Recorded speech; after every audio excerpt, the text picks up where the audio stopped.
I have a family that I serve. My father served them before me, and he was with the founding, members of the family business. And there came a point when the daughter said, I need to do my own thing. Hmm. And it was tearing the founder, mom and dad, they founded this business. It was tearing their heart.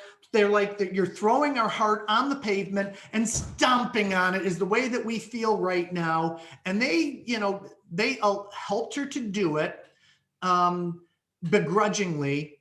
It took probably a good 10 years.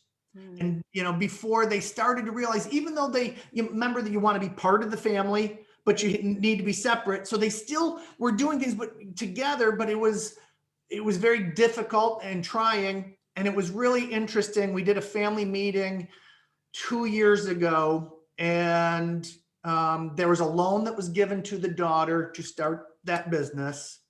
And, I was just asking mom and dad, what do you think of how she's done?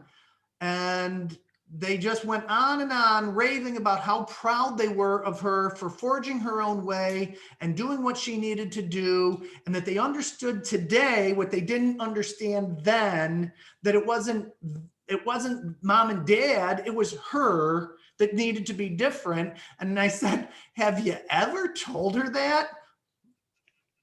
Nope. Nope. So in the midst of the family meeting with two attorneys, two accountants, and my team and the whole entire family there, I said, Dad, I think it's time that you share with your daughter what you and I just talked about. He just started bawling and going through and telling her everything. It was just a beautiful moment when it allowed that response to finally happen rather than the reaction that was there 10 years ago, right? And I think that that's a perfect example of how a consultant can be a resource for a family to share such a poignant moment that may not have happened otherwise. Yeah. I think the young lady also is a great demonstration of being self-defined.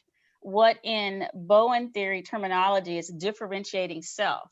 Because there are lots of families. A young woman comes immediately to mind who had a similar situation and felt guilty to the point that she stayed and worked in the family business and was miserable, Yeah. absolutely miserable. So that again is the tension. How do you stand in your own truth and still stay connected and in relationship with the family? It's also a testament to the parents that even though they did it grudgingly, at least they did support her on her journey. That doesn't happen in all families. And I think part of the work of understanding your family's and emotional system is to recognize that we can do this thing. We can allow, one of my favorite quotes is, the best thing that we can give our children is wings so they can fly, and roots so they stay grounded. Love And to that. Great me, quote. that is a lot of the work. I love you. I would want you to do something different, but I'm going to support you in this journey because we all have to find our own way and still love you through it.